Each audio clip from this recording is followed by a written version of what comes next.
We are live. No, Happy Wednesday, everybody. And this is the first live stream netcast of 2022. Happy New Year. Happy New Year. I hope everybody is hanging in there and riding the wave of uncertainty as we see where things are going. We just have to be ready, be prepared, and see and do. Create. Well, and this is why we're talking about our topic today. Yes, indeed. It's all about what the future holds. It's up to you to make it be. It's better, no better time for my favorite phrase. If it's to Yeah. be, it's up to me Yeah, right there's no now. better. There's never been a better time.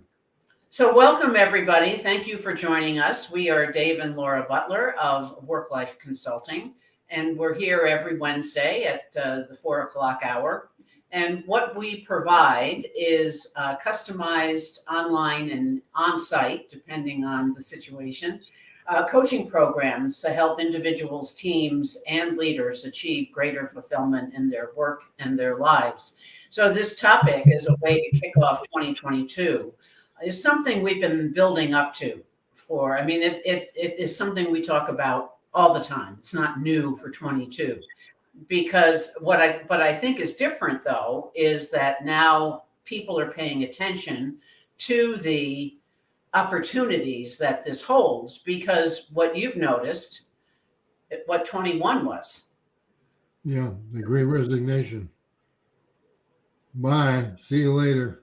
And what do you think that was about? I've been thinking a lot about this, and 45 million people voluntarily left their jobs. Now, Right. maybe some of it is because they found other ways to make money, or whatever. They just decided they wanted to go out on their own. But I think it's more an indicator of what we've talked about for so long, which is the importance of people doing something for work that is meaningful to them, that they have passion for, that they care about. Mhm. Instead of, unfortunately, a lot of people have made choices to do certain things, be a CPA or be a truck driver or whatever it is, because somebody told them that was a good way to make money, or there was good benefits, or my grandfather was an engineer, my father was an engineer, so I had to be an engineer. Right. Well, that doesn't always work, as we know in our practice. We've had many people come, even young people in college, come and say, my parents are both doctors and they sent me to medical school. I can't stand it. Right. So it's not about being good at it. It's about whether or not you love it, whether or not it gives meaning to you, whether or not it's something that you care about. And now is the great opportunity. The great resignation is leading to the great opportunity. Well, Not we're saying only- that 22 is the year of leadership. And yeah, this will be leadership for individuals, for the team, self-leadership, team leadership. for organizations Mhm. overall. But in order for this to be the year of leadership, and certainly doesn't mean that other years past have not required leadership, but I think what's different now is that we don't know, as has been proven with the uncertainty of COVID, it requires that leadership be bold, Yeah, because this unprecedented, and what does that mean? I mean, to me, what I think it means is you create an environment that's safe, and that may be different than the way it's already been. And I mean psychologically safe and physically safe. So as we look for a quick story about what I've been hearing about getting testing for COVID, is that there are people who are so nervous about it, not because of the results necessarily, but because there's so much time taken out of their day to have to wait and to have to be scheduled and to maybe just drop in and try to get a test. We all know that that is uncertain, and it's very nerve wracking, because there could be people who are on a schedule by way of hourly pay. So, and then what do they do with their kids? So I think what this requires, if you look at that scenario, what it requires leaders to do is to create an environment that's going to be safe for that employee to go get tested, because that in turn will create safety for the rest of the organization. yeah, So then there's the individual who can say, this doesn't work for me. Maybe they go back to what the 21 year was and resign because it doesn't speak to my values. It doesn't support who I am. Yeah. So that's what I think is required, is that we really take a look at what do the people within the organization need to be bold? How do we help? How do we help support boldness? Right, right. And if you're joining us on a recording, thank you for dropping in. Dropping in live, we are Dave and Laura Butler, and we're talking about a recharge and a reframe to get the future ready for moving into this unprecedented time. But what's needed, if we're going to ask leaders to be bold, certainly we need leadership. But these are the most important things that are repeatedly showing up in terms of what's required of organizational support. Leadership development, leadership conversations requires thinking that's critical, relationship building, certainly innovation. So, but innovation is almost a subset of these three. Yeah, the innovation happens when you do the other three. Right. So, the thing that's so different about now from the previous years, it's always been good to have boldness as a leader. But in this case, there's so much stepping up that is required to get things back on track. Where do you find that motivation to be able to stick your neck out? Well, if you don't, you're not going to get anywhere. Right. Well, where we found a lot of this great research was in a document we discovered last year. And they did a research study on what the future of work entails. And it's a downloadable PDF document that's from Get Smarter, a 2U Inc. brand. So I would highly recommend downloading it, looking at it. And there are all sorts of trends and research, but I think one of the pieces that really intrigued me is they uncovered certainly the rapid acceleration in the world of business around change. This is moving at the speed of light, and requires you to be flexible, requires you to be spontaneous. But what are some of the other factors? And we can't go into the whole report today, but I selected a couple of things that I think are really important as we think of leadership, as we think of boldness in the face of leadership. And one of them is this one. Globalization, because organizations are boundaryless. And that has been one of the, look at it in the upside of it. It's one of the opportunities that has come out of COVID. Because people have now the ability to work anywhere. So they've always had that for quite a while, but now they've actually had the chance to try it out. And I think that's part of the year of resignation is that people suddenly realize they don't have to be commuting on the highway for 2 hours, 3 hours every day. They can work from home. Exactly. So things are accelerating now in terms of that change, in terms of being able to do things differently. And I think one of the areas that I've talked about for quite a while and that we've tried to address is what I would call everything that, I lovingly call it the squish. It's all the soft skills, all the things that have to do with the emotional intelligence, all these things that for a while have been sort of handled and dealt with like a nice to have, now are crucial and critical because on a daily basis, we deal with more people from different diverse backgrounds to try and get things done. And to your point about globalization, we talk to more people in a day or are influenced by more people in a day than our grandparents were in their lifetime. Right. Well, to your point about how fast the world is changing and what's looking so different is this one. I mean, this is not new either.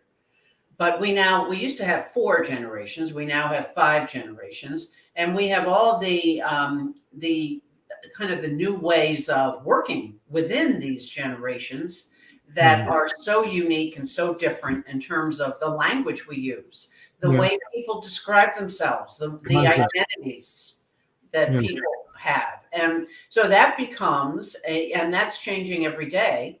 And certainly as rapid acceleration that's in the world of business. And how do we support and utilize each other So I think one of the best ways that we've seen is by utilizing the Berkman to understand. So the Berkman is our tool of choice when we work with organizations and teams. And what it shows is what makes you tick and what may hold you back. And it's less about gender.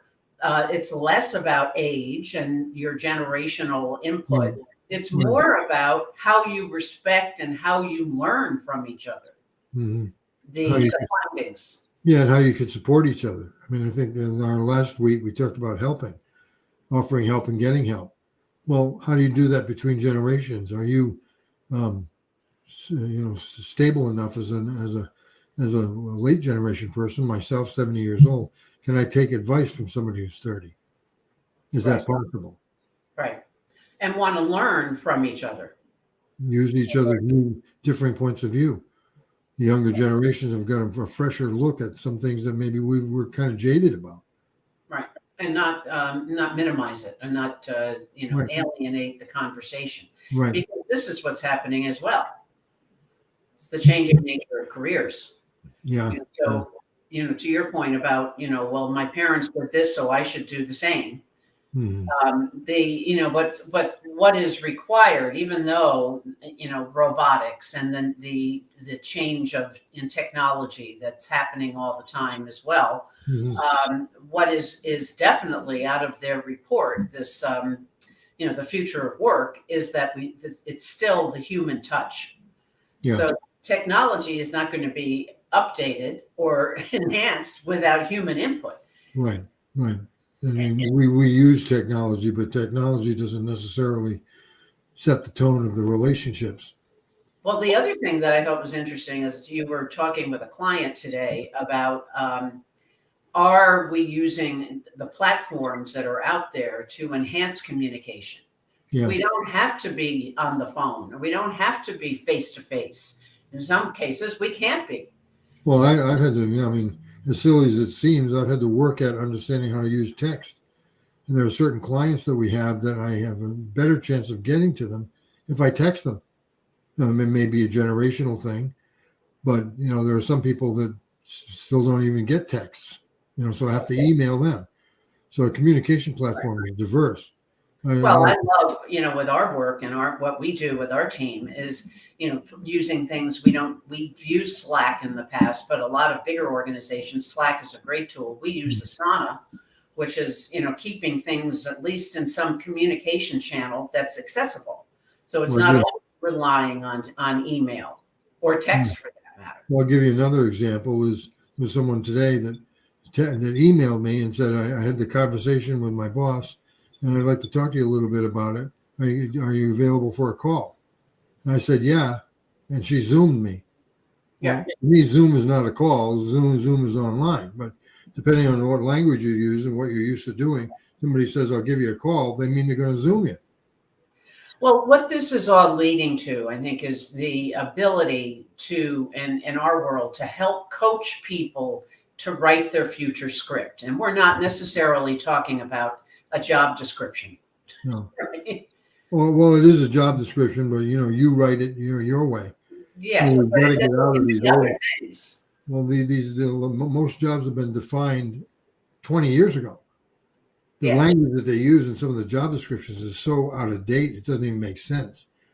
But even if a company has job descriptions, probably they're only good on the shelf for about three months, maybe tops. Well, what we always say is we'd rather hear people say, what's your role?